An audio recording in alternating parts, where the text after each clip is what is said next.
Okay, we'll go ahead and get started. Good afternoon. My name is Doug DiVirgilio. I am a SCORE mentor and a member of the SCORE Minnesota Education Committee. And you are attending our webinar on Cybersecurity 101 for Small Businesses, presented by Angela Pigman. Before I turn it over to our presenter, just some information about SCORE. So SCORE is a nationwide organization. We're an independent resource partner of the SBA. So not direct, we are independent. We work very closely with them. Now, what SCORE does is to help mentor small businesses across the country, free and confidential, one-on-one, in-person, online, great resources. If you haven't checked our website, I'll encourage you to do so. Now, we have 300 chapters nationally, 10,000 volunteers. In Minnesota, which is Sarasota, Manatee County, we have 90 volunteers who are, for the large part, retired business executives from every possible industry you could imagine and very diverse in themselves. So someone there that can help you. If you don't have a mentor, I encourage you to ask for one and you will be provided one. Our chapter has recently been recognized as District Chapter of the Year. We really do have a great team. Now, how can we help you? Well, there's many ways. A lot of you are thinking about starting up a business. You're dreaming about it for a while. We can help you in research and planning. We can certainly help you in the startup phase. We have all kinds of resources that can be provided to you to help you do that in financial planning, in thinking about the legal and accounting you may need, and many other factors. In business, growth. I was in banking for 36 years. I can tell you I saw a lot of businesses struggle with growth. They had great growth, they still struggle.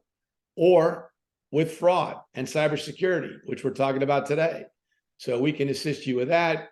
Also, you may be thinking about buying a business or selling or closing or exiting. Any of these things are ways a SCORE mentor can assist you. Now, here is how you request a mentor. You visit score.org/Minnesota.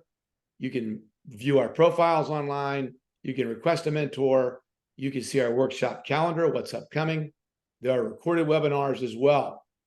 I also want to remind everyone, or just let you know, that at the end of this webinar, later this afternoon, most likely, you will receive a link with a recorded webinar and Angela's slides. So you're going to get both coming to you later this afternoon. I do want to ask you to please put your questions in Q&A, not chat, and then we'll address them during the session as we can and also at the end. And last but not least, before I turn it over to her, I want to make sure we thank our sponsors. Without our sponsors, we wouldn't be here. Many of them, as you see, are banks, and they react very favorably when you go in looking for credit and you're working with one of the SCORE mentors. So we want to thank our mentors. Now, with that, I am going to turn it over, stop my screen sharing and turn it over to Angela. Angela?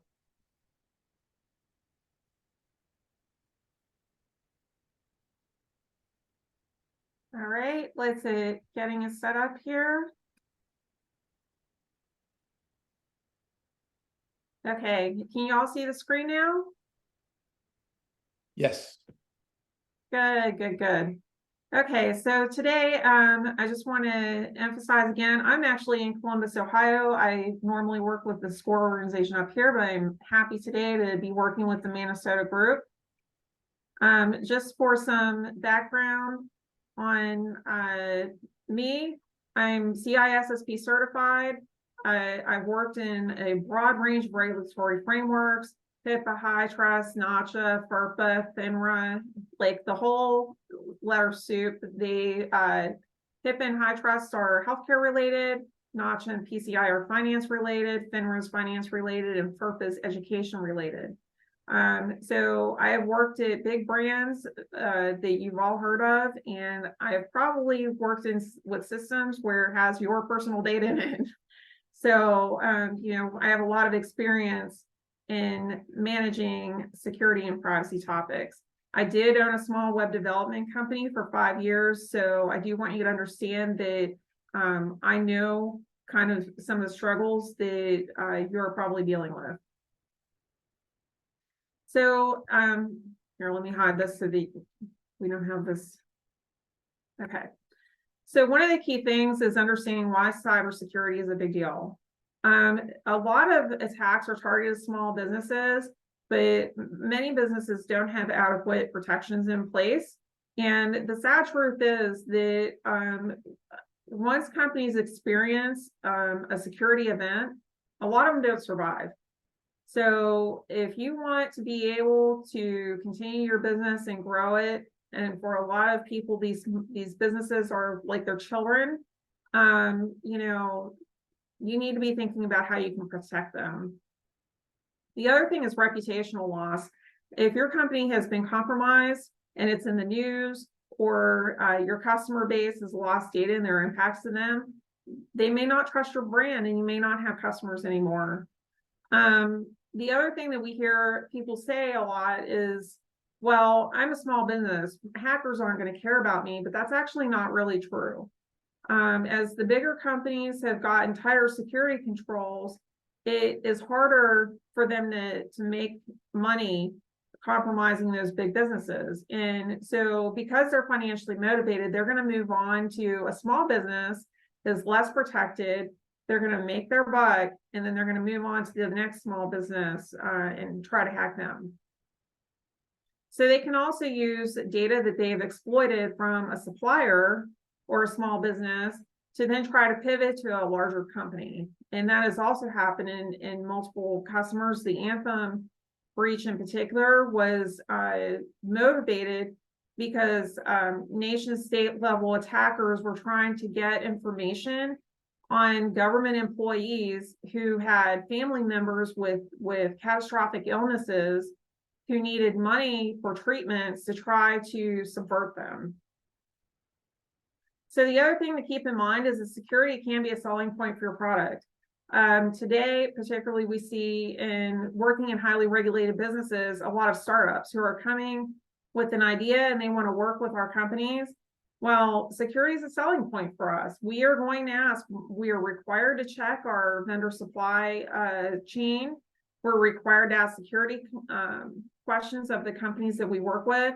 And so having security in your portfolio of things that you can say gives a level of assurance for those larger companies if you're trying to go after a bigger contract. So there are three key principles of cybersecurity that you need to be aware of. We call this the CIA triad. That does not mean the Central Intelligence Agency. That is confidentiality, integrity, and availability. So anytime you're working with a security person, they're going to be thinking about these three key areas. So confidentiality is about keeping secret. Integrity is about making sure that your records actually reflect what you expect them to. And availability is what happens if your site goes down or your email is not available. Like with COVID, are you doing pandemic planning? Can you continue to operate if a certain portion of your workforce isn't available? So just to get started, there are security tools. You don't have to do this by yourself. The Small Business Administration has tools available for you to help you determine your risk. So I've included some links when you get the webinar afterwards. Please feel free to click these and follow through. This can make things a lot easier for small businesses so you don't have to figure it out by yourself. NIST actually has two frameworks. This NIST cybersecurity framework is a little bit lighter. There is also for highly regulated companies, the 853 revision 5. That's a higher technical control framework that is usually more focused on regulated companies. Some of these resources are also good for you in your personal life. The same kind of resources that you're applying to your work should also be things that you're considering and going at home. So the most common attack vectors, a lot of them are driven by email. So what happens is an attacker will send an email to somebody with a call to action that says, hey, it's urgent. Here's the invoice that we want you to look at, or we need you to send money to the CEO. And they trick the person into clicking that email. And what happens then is they download malware onto that machine. And if it's not adequately protected, then you have a credential But you can now start trying to see if you can reach other systems if they're on the public internet or within the environment, and start trying to get credentials and data out of those other systems. The other thing is a website compromise. That's typically when the code on your site is not secure. And the OWASP Top 10 is going to list out what common website vulnerabilities are and what you can do to fix them. Another sad thing is that when we hire employees, we really want to trust them and treat them, like they're part of our family, they're trusted. But unfortunately, malicious and disgruntled employees do exist and can cause considerable damage. So when you're giving employees access to your assets, you want to make sure that you're following the principle of least privilege. And least privilege is a concept where you give them the least amount of information and access that they need to do their job, and also for the period of time that they need it. So if they're doing something temporary, then you would provision that access while they're doing that activity, but then as soon as they're done, then you would remove it. So another key thing is cybersecurity insurance. It is important. If you have a security breach, it can help protect you, but you've got to be careful when you're signing on those policies.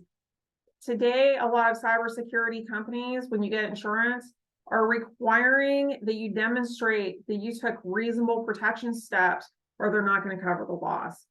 So even if you have cyber insurance, it doesn't mean that you're 100% covered for a cyber event unless you've done steps to make sure that your systems are secure. Okay, so now what happens if you've been hacked? What do you do? If it's ransomware, what ransomware does is it encrypts your files and it locks them up. And attackers can do a couple different things with those. They can just permanently erase them. They can promise to give you a key if you pay them. But typically, ransomware is what's called wormable, which means that once it's on one system, it starts reaching out to find other things they can lock.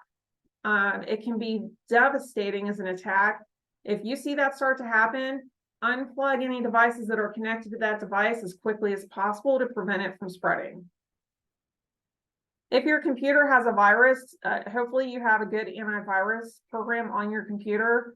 You can try to clean it with your antivirus, but really these viruses are really sneaky these days. The only way to be really, really sure that it's gone is to completely wipe the machine and reinstall from the base operating system. So like your Windows, your Linux, your Mac, take it straight down to the bare metal and reinstall Windows. If a password has been compromised, you want to change it immediately using a strong password.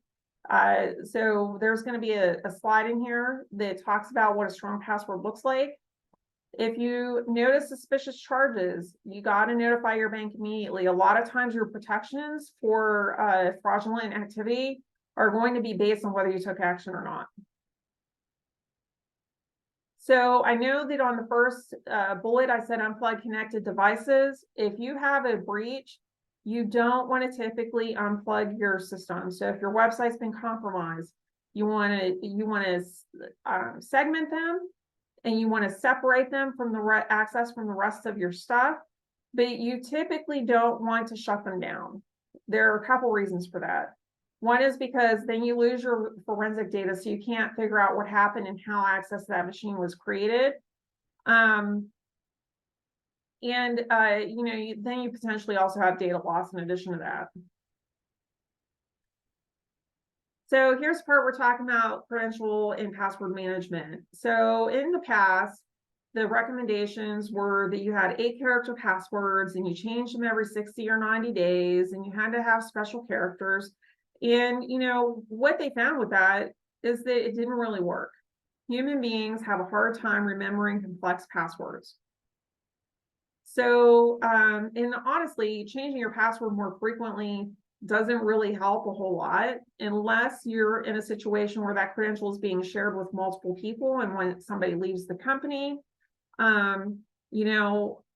or unless you have like a demonstrated compromise on your network, in which case you may want to change it just to be secure. However, a lot of companies are under regulatory requirements that are going to force them to do more frequent password changes. If you're in that situation, try to make life a little bit easier on your users. So the important thing to remember is that the longer your password is, the more entropy it has. And basically what that means is it's a lot harder to guess. And every single character that you add increases the security by an order of magnitude. So in this diagram, what you're seeing is a short but complex password. And then they're saying instead use a passphrase. So string 4 things together. I wouldn't necessarily use a song lyric because those are public and everybody knows what they are. String 4 letters together, you can kind of tell yourself a story in your head about what those words together mean. And then because your password's really long, but it's a human readable word, you can type it really quickly. It makes things a lot easier. So I strongly ask you to consider, if you can use a passphrase, that you should totally do that. All right, so the next part of this is making sure that you use a different password for each account. And at the very least, do not use social media passwords on your sensitive documents. Don't log into your bank, don't log into your social security, don't log into your 401k using passwords that you use on other common tools. Now, I know there has been some news about LastPass. There was a compromise at LastPass over the last year. I use LastPass today. And the reason why I'm saying that is because compared to what the average user does, a password manager is still a much more secure option than the kinds of things that people typically do. Now, LastPass is certainly not the only one. There's KeePass, there's 1Password, there's Dashlane. So whatever tool that you want to choose to use is fine. But I would strongly recommend that you use a password manager. And one of the benefits of that is they will create a 16 or 20 character password that is also secure, that will put in a special character, that will do all those things that are really hard to remember, but in a way that you don't have to remember it, you just remember your master password. So one important thing is to know that browser-based storage isn't that secure. And Word, Excel documents, and now OneDrive does have a personal vault feature, and that is actually very secure. But if you need to share that with someone else in your family or in your workplace, you can't share anything out of personal vault. If you need to keep a written list of passwords, make sure that you're storing them in a locked drawer, that you're locking a file cabinet. Like, don't leave them on paper in a place that they could be accessed. So the other thing that, you know, we want to talk about with password managers is that a lot of folks are afraid about putting their passwords in the cloud. That's not really how that works. So when you put in your master password, it generates, there's a salt value that's local to your machine. And basically a salt is a random value that gets paired up with the password that you're creating to make it more random. And so when you type in your password, it interacts with that salt to create a separate hash key that is this random string, and that's what gets stored in LastPass. So unless you're at your keyboard typing in your master password, someone would have to compromise your master password and your salt and decrypt that hash in order to get access to your stuff. It is really a lot more secure than anything that you're going to do at home. The other thing that makes that really more secure is implement multi-factor authentication. There's an application that lives on like your phone, and you scan a QR code and then it generates a random number. So when you go to log in, you put in your username and your password, and then you also have to put in this code. And for many years, I've watched, I had a popular mail application, and I would get notices that somebody was trying to log into it, and is it really me? And I never really had to worry about it, because when that came in, I had multi-factor authentication on. They couldn't do anything unless they actually had my MFA breach. So I would use MFA anywhere you can. The other thing to consider is role-based access control. So I talked a little bit about least privilege. You know, you want to make sure that you're giving people the least amount of permissions that they need to do a task. And then you want to think about what your roles are too. If you have the opportunity to assign a role rather than assigning permissions to an individual, that means that when that person leaves or something changes, now you assign the role, they have an equivalent level of permissions, but you don't have to manually configure it. And when you see mistakes happen with permissions, a lot of times it's because they were manually configured and somebody forgot what a particular permission did. So please use roles if you can. The other thing is that when you set up software or systems, they come with default passwords and default accounts. This is really notoriously, it happens a lot on routers. You need to remove them or rename them. And so the reason why you remove them or rename them is because that default account and that password is probably known on the internet.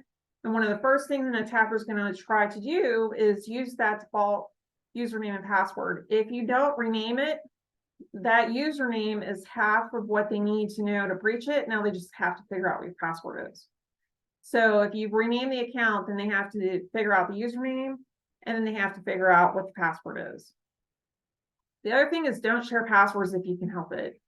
Now, with all the streaming services today, I know just about everybody at one point or another has probably shared that password with a family member to save a little bit of money. And this is also the reason why it's really important not to use the same password on different services. So, you know, if you're using that password with your bank, you don't want to be giving it to your dad or your sisters or whoever. You know, try not to share passwords. Even in my family with my husband, we typically keep password sharing to a minimum, and then we're very deliberate about what we share. Now, having said that, as a business, you want to have continuity. So typically you want to have a situation where you've got the primary person, and then you've planned to have a backup. So if that person is no longer available, that you can still continue business. If there's an emergency, if someone's on vacation, what happens in that situation? All right, I've gone through a lot of different slides. Does anybody have any questions? If anyone has any questions, please type them in Q&A and we will address them now, or we can also do it at the end. Any questions at this point? Okay, looks like they're all with you, Angela. Cool. All right, we'll keep rolling on. So one of the key things that usually happens when a small business is setting up is that they need a website, they need a social media presence. So there are certain things that as a business owner, you need to be aware of. One of them is that if you build a website, there is ongoing maintenance that is required for that, and that you should plan for regular updates. That means that if you're hiring a designer, that it's a good idea to talk about a support contract with them on when updates get created. And also you should know that websites, software, particularly if you're using like Drupal or WordPress or some of the open source CMSs, they do have updates that come out probably about monthly. And a lot of times those security patches. So you want to make sure that you're maintaining and updating your site. Angela, we do have a couple questions. One of them is Sure. one of them is right on the money. It says, I'm a little scared right now. Is that normal? Well, I mean, you know, to an extent that a lot of people are scared because this is something that they've never considered before. It is manageable, but you do have to plan for it and think about it. The other one, ransomware versus breach. What's the difference? How would we know which one is happening? So ransomware is a type of malware. There are many different kinds. A breach is what happens when somebody successfully exploits using malware or another tool, and they compromise your systems and get something of value like your data. What can I do or look at to determine if someone can read my emails, can send emails from my account? Well, I mean, the key thing is make sure that you're using strong passwords on your devices. So it's going to be a lot harder for someone to read your email if you've got a strong password on it. The other thing is that, think about where your computer is. Are you in a public place? Can somebody look over your shoulder? Is your office secure? Especially if you're working in a co-working space, if you get up to use the restroom or, go get a snack or whatever, you want to lock that computer every single time you get up. In regards to phishing, can it happen via Facebook? For example, could there be a link that is clicked and automatically affects your computer? Absolutely.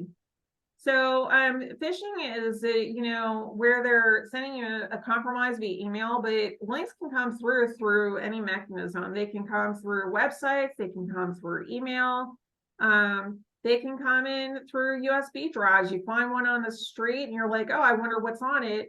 And they plug it into your computer and now you've got malware on your system. So basically any kind or form of input that you can put on a computer, it should be a vector that you should be thinking about that somebody could potentially compromise. Do password manager programs cost money? It depends. Some of them have free service levels, and some of them are paid. For our family, I actually pay for, there's a family plan. I already mentioned I use LastPass. That allows with sharing up to 5 people. So it really depends on how big your organization is and how much sharing you need to do. If you have more than 5 or 6 people, I would definitely recommend that you get a paid plan. And how much are they about? The ones I've seen are usually less than $5 or $10 a month. Yeah, I mean, that's mine too. For the small plans, yeah. I mean, the Not bigger ones, expensive. it's going to scale. It's going to depend on how many users you have and what kind of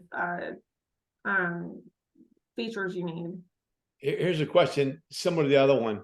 How do I know if someone has access to my computer?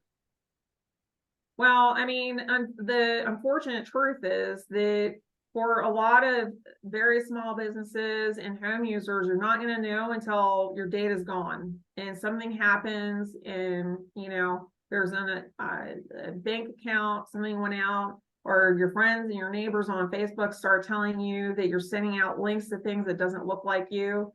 For companies, the way you can manage that is some of the tools have got centralized management access portals, and you have them report to that central location, then you can monitor from there. Okay, we're going to keep going. If you have more questions, I know you will, please type them right into Q&A and we'll get to them when we can. Absolutely.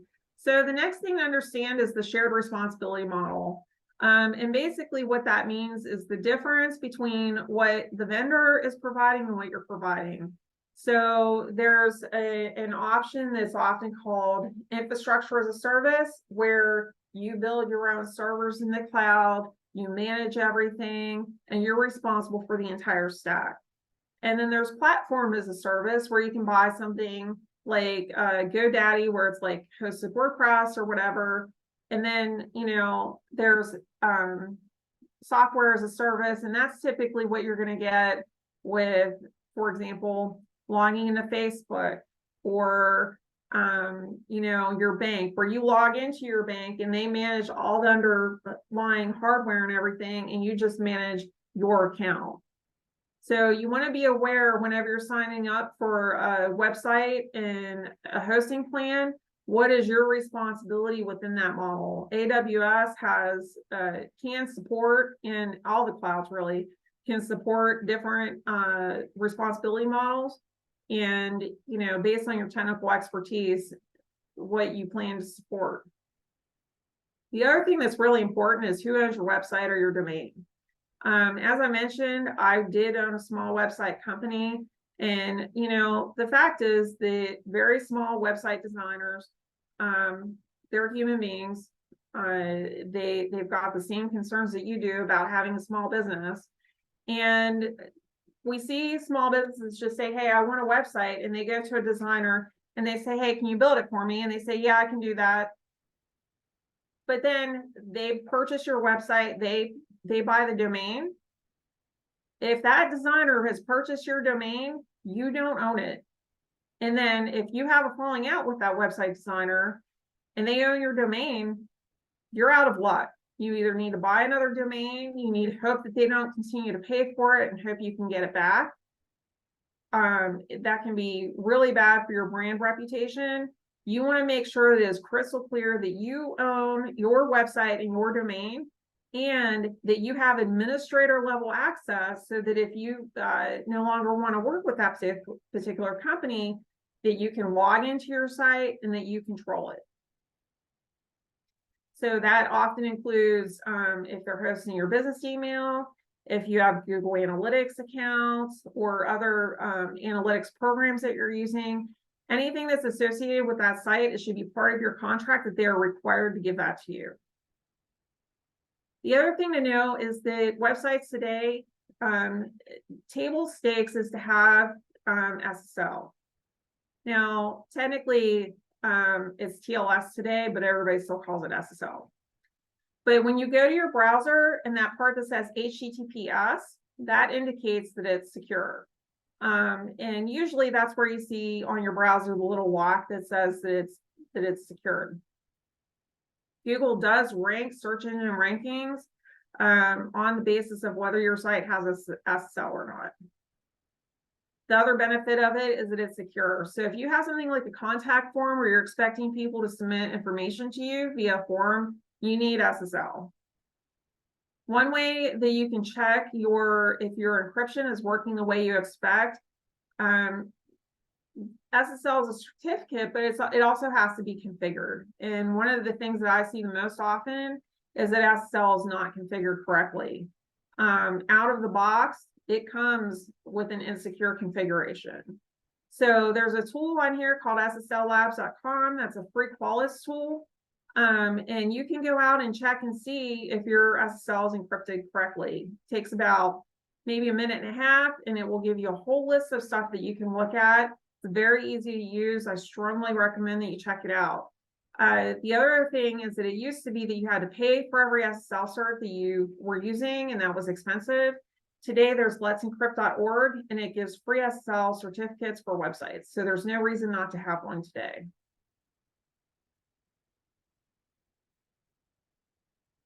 All right, the other thing to consider is vulnerability management. So if you've got a website and it's got code on it, you're going to need to manage whether you have vulnerabilities. You need to know whether you've got antivirus on your PCs, if you have any servers in your office. And honestly, one of the things that people tend to forget is printers. Printers have firmware upgrades.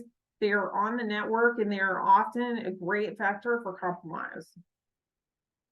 So there are free tools available. There's the Qualys Community Edition, which is typically works on one website. It will do a website scan for you. There's a tool called Burp Suite, and there's also Nessus Essentials. So those are testing tools where you can actually point it towards your website, and it will do an automated type scan and tell you what it finds.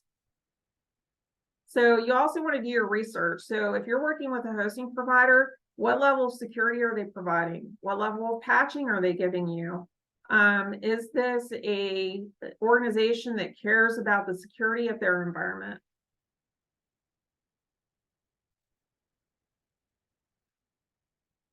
All right, so before I move on, does anybody have questions about that?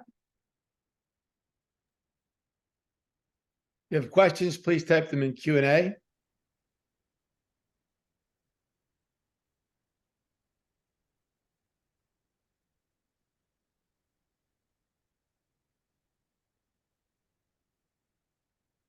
Okay, I'm going to go ahead and move on because we have a lot of content still, but if a question comes in, please let me know. I'll pause and try to answer it.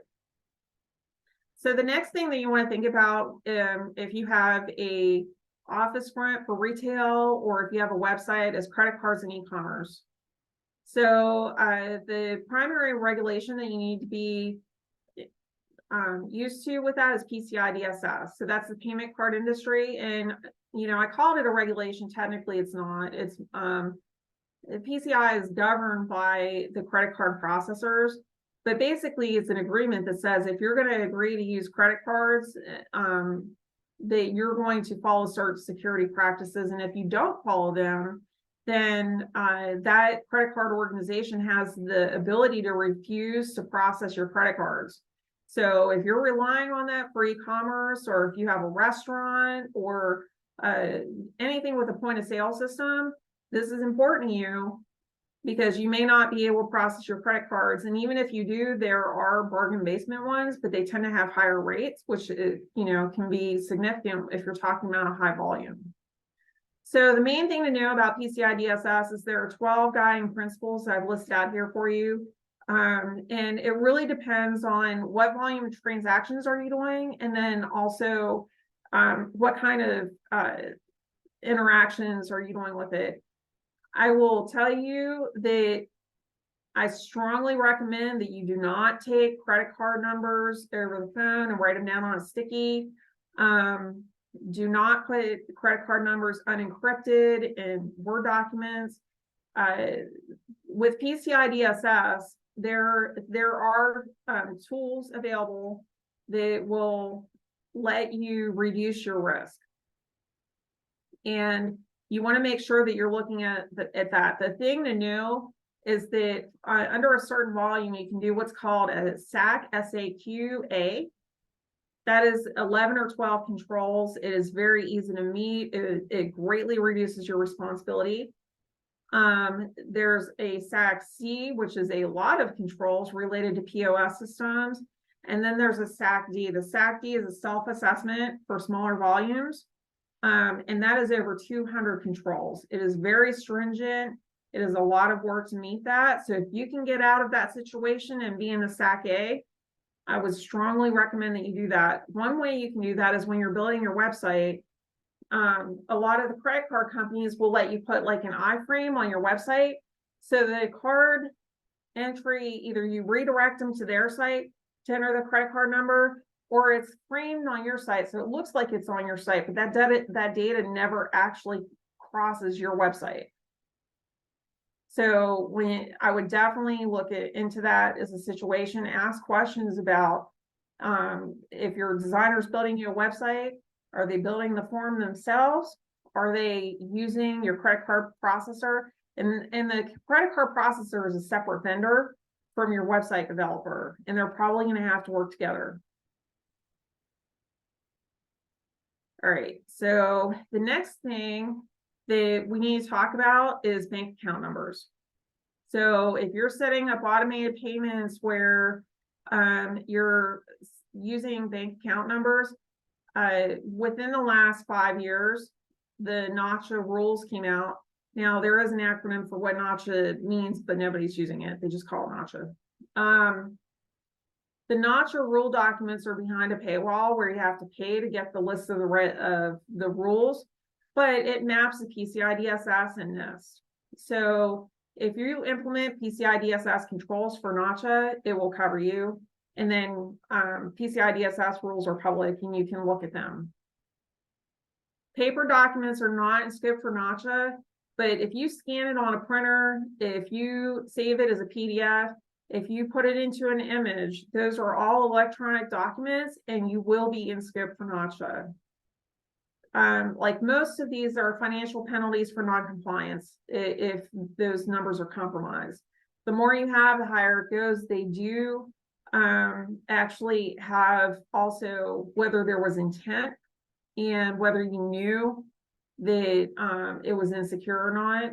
So there's willful negligence, and that also applies in HIPAA.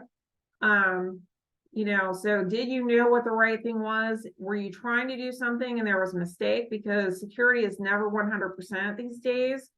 Compromises will happen. So you want to limit it by doing due diligence as much as possible. So the key things with NACHA is you want to keep the ACH data out of all your other systems. You want to encrypt it. And then if you can get it out of documents and just remove it, so in an image, you can put a black box over it to cover that ACH number, that would be considered to be secure.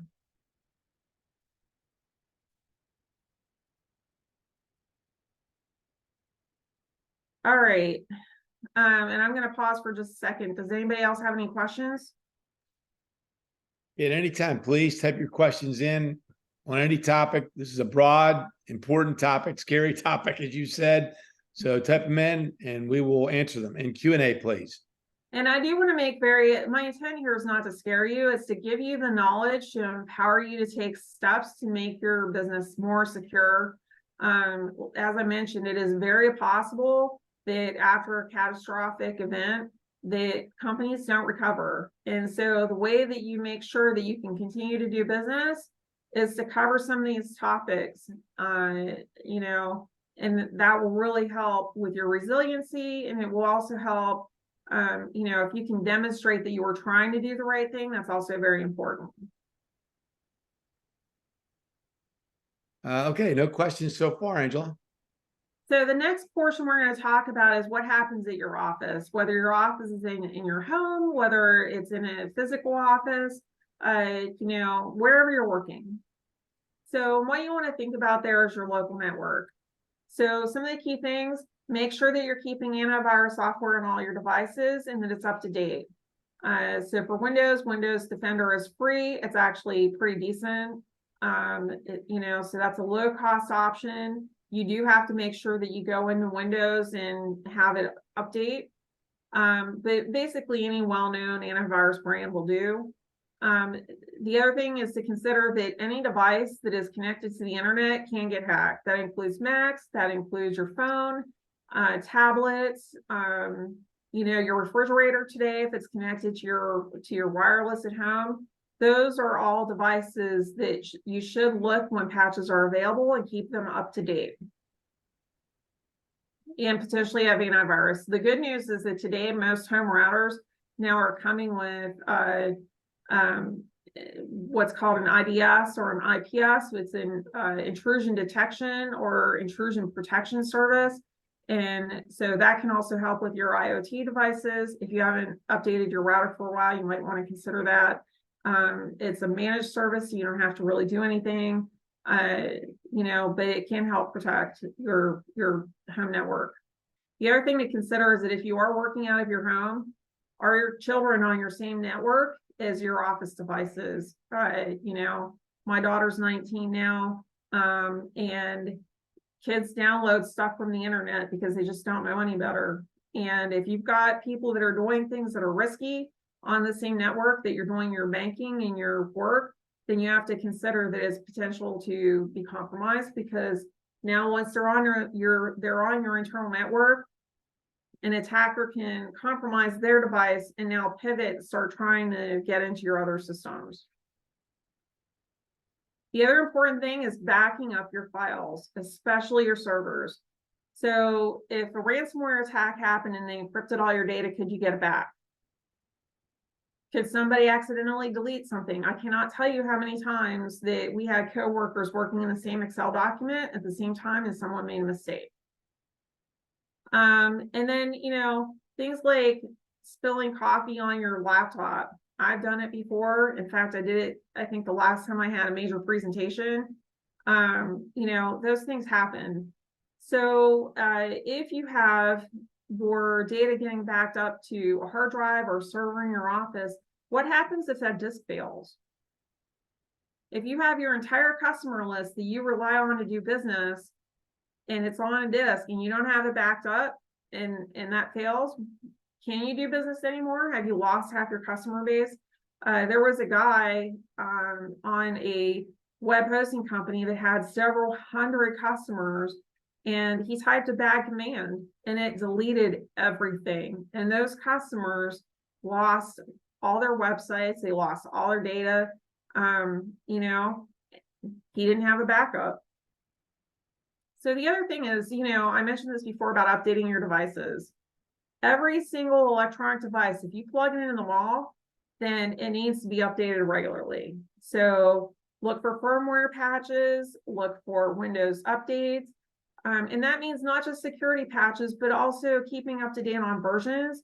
The further back you get on versions of software, the harder it is then to make that upgrade. When they're minor upgrades, they're a lot faster and a lot easier. It's the difference between brushing your teeth and getting a root canal.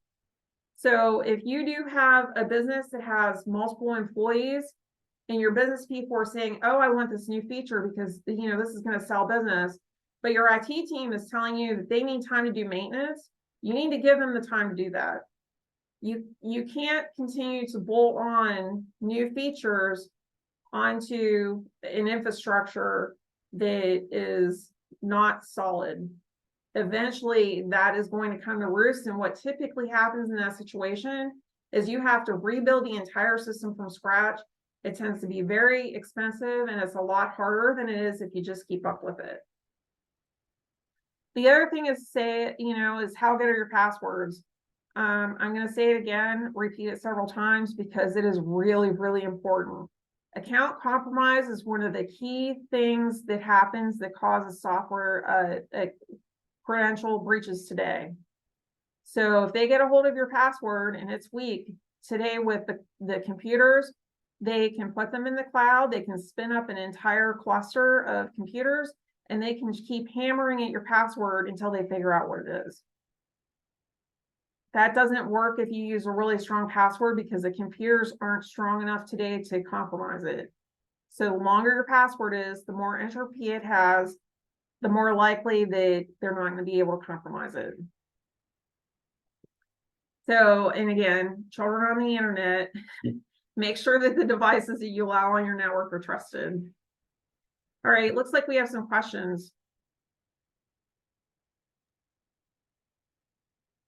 I have an e-commerce product website, and recently I've been getting a lot of fraudulent orders.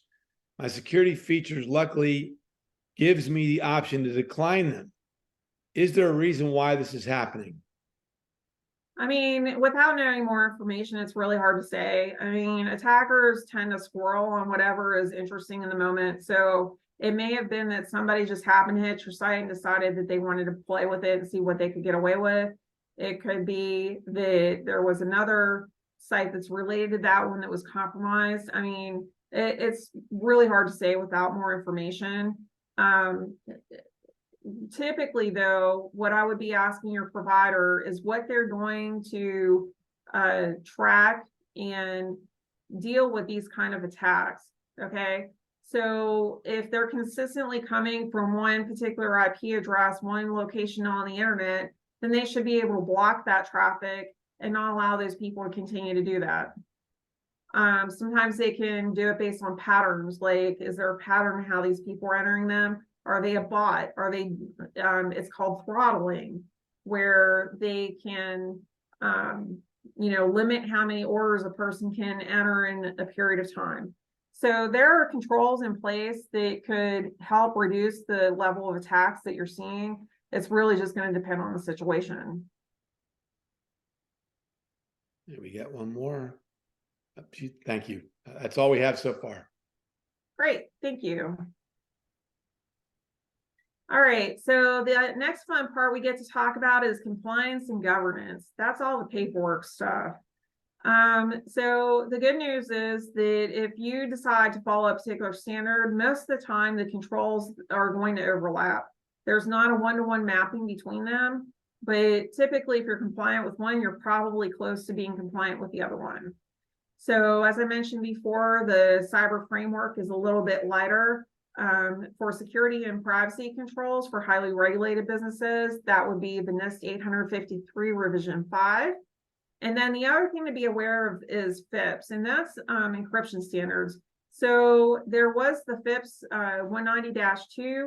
They now came out with the 190-3. The difference between them is that a lot of the big companies are starting to prepare for quantum computing.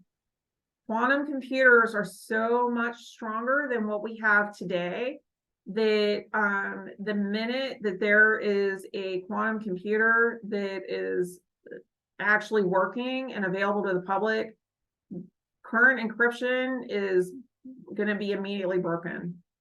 So, a lot of the companies are starting to think ahead. If you're using a quantum proof algorithm or a cipher, that will mean that when that happens, you could, if you have it implemented as an option, but it's not your top option, it means that you could turn it on very quickly and then still be protected. Now, in that situation, what that means, though, is that some hackers are sitting on that data. We're seeing it in particular with nation state actors, for example, China. where they will compromise sites and they will download that data and save it. They can't compromise it today based on current encryption, but they're waiting for the day when quantum is feasible. And now all those passwords are now going to be able to be compromised, and all that data will be able to be compromised. So this is part of the reason why you want to make sure that, like, you're changing your passwords. You know, that can help if they get it the one time.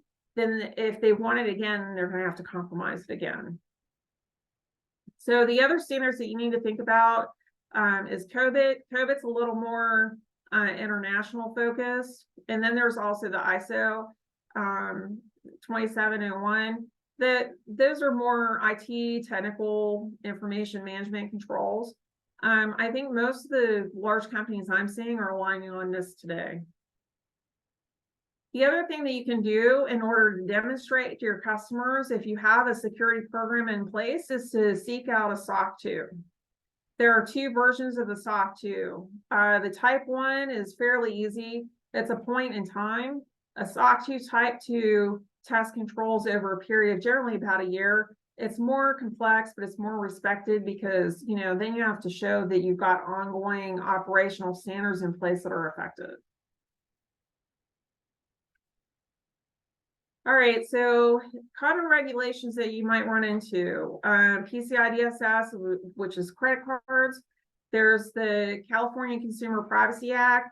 Now, in the past, a lot of retail organizations in particular weren't that concerned. They typically didn't have what they consider to be PII, or personally identifiable information.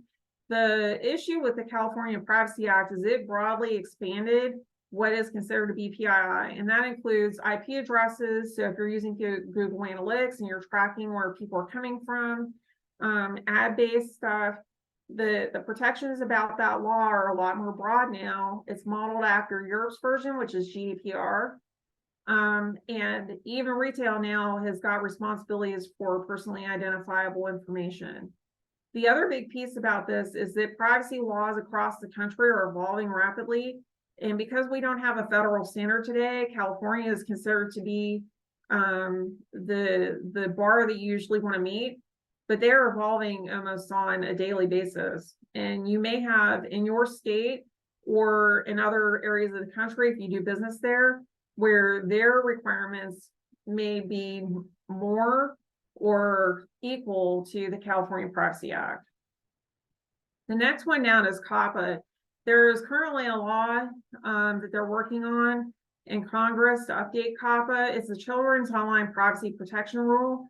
So basically, if you have a reasonable expectation that a child under the age of 13 will be using your service online, you are required to comply with COPPA. A lot of times where you see issues with COPPA is social media or education. Or even online games. If you're building a mobile game for children that would potentially play with it, then you would be under COPPA rules. So there's a link here that we have for the privacy law comparisons. So, you know, and that it has an up-to-date list so that you can compare where you're doing business with to see what you need to do. Typically, you want to go for the least common denominator. So that means implement your requirements based on the strictest one, because then you're kind of automatically in compliance with the rest. If you try to individually be compliant with all 50 different privacy laws, it makes it pretty hard to maintain and keep track of. The other thing to be aware of is sales tax. What are your rules in your area? And from a security perspective, we don't typically deal a lot with sales tax, but that's your integrity risk. Are your records accurate? Are they up to date? So the next one is the Sarbanes-Oxley Act, that's SOX. So that's what the companies that are getting traded on the stock exchanges, that's the regulation they have to be familiar with. It's an accounting focused regulation. It is more focused on integrity, on making sure that your financial records are accurate. You can be in scope for more than one regulation at a time. So usually if you're a publicly traded company, you would be in scope for SOX and PCI DSS. And then, you know, if you're in healthcare, you would be in scope for HIPAA. It just depends on what industry you're in. The other one is the Gramm-Leach-Bliley Act of 1999. That's financial institutions. They're required to safeguard sensitive data. So if you have a mortgage broker, or if you're doing anything with financial information, you're required to be compliant with that. And then there's the Financial Industry Regulatory Authority, that's FINRA. So that's brokers and broker-dealer firms.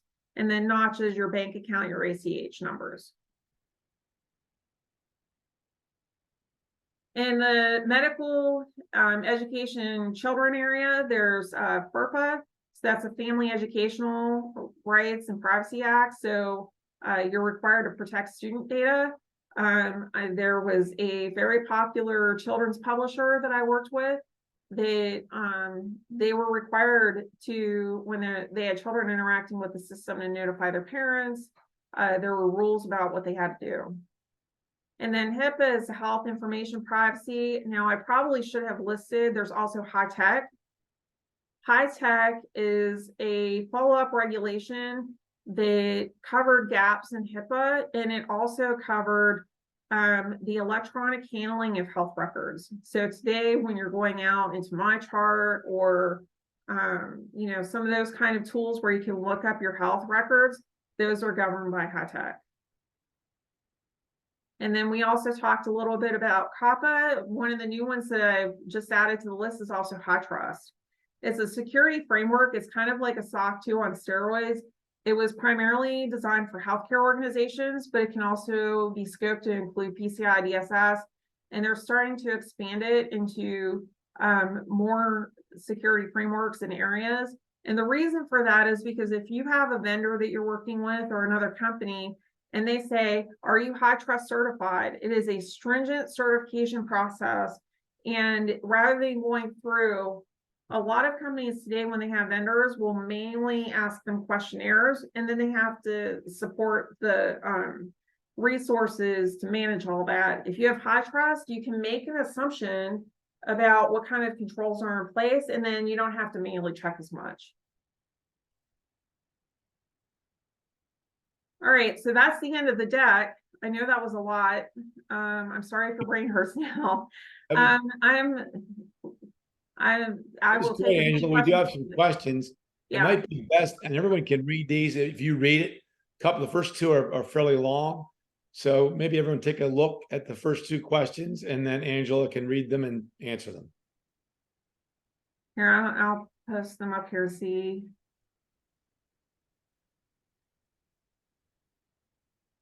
Okay, so the first question is about creating accounts on the internet 25 years ago. Start saving passwords on Excel password protected document.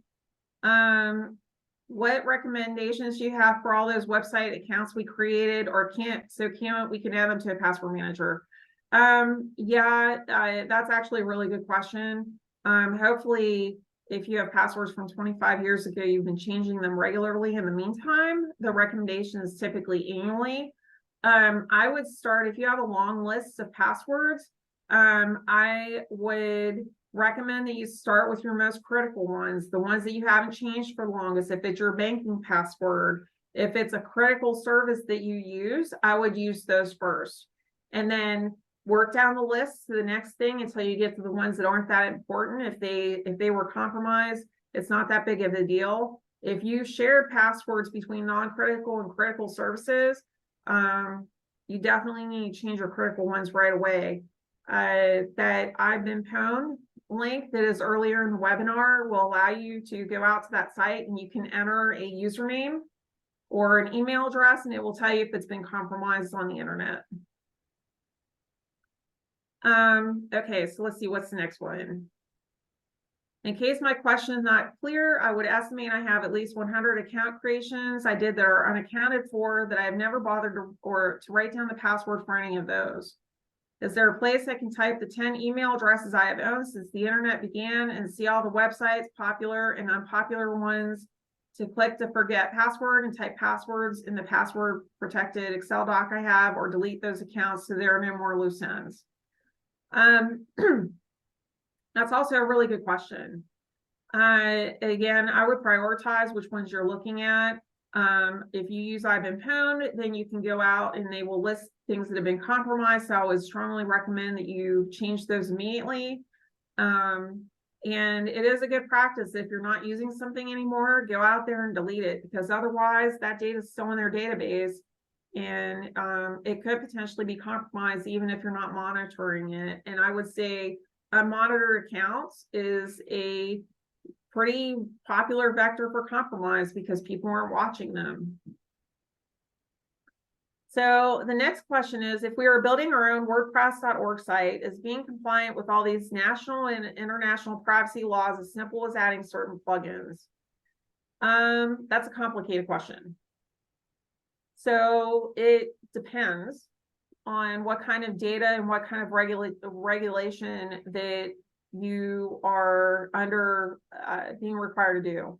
So some of the regulations, like HIPAA, for example, require more than just technical controls. They also require that you have security policies in place. So that's a written document. They require to have governance policies in place on how you manage your employees. So it can help you go towards being compliant, but it's not the only way that you're going to get to being compliant.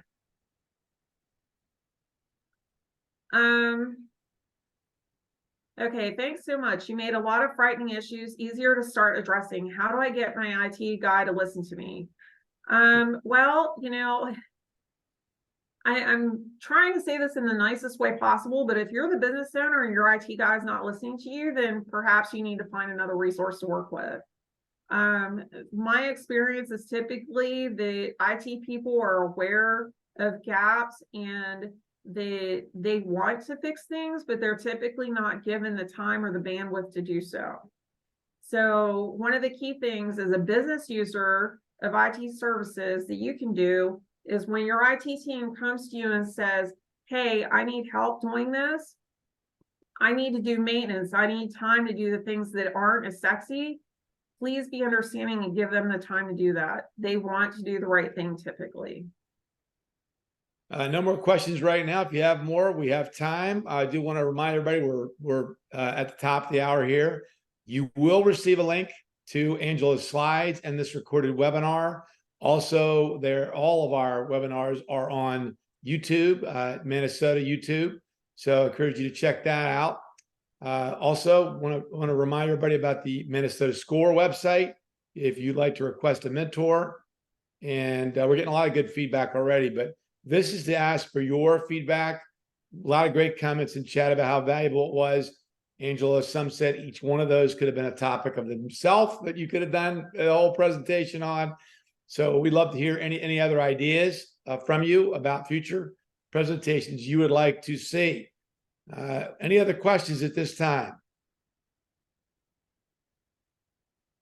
And I just want to let you guys know I am on LinkedIn. You're more than welcome to ping me if you have questions. I will try to help you if I can. Well, thank you so much, Angela. Great job. Thanks, everybody, for joining. And that will conclude our webinar for today. Thank you so much for having me. You're welcome.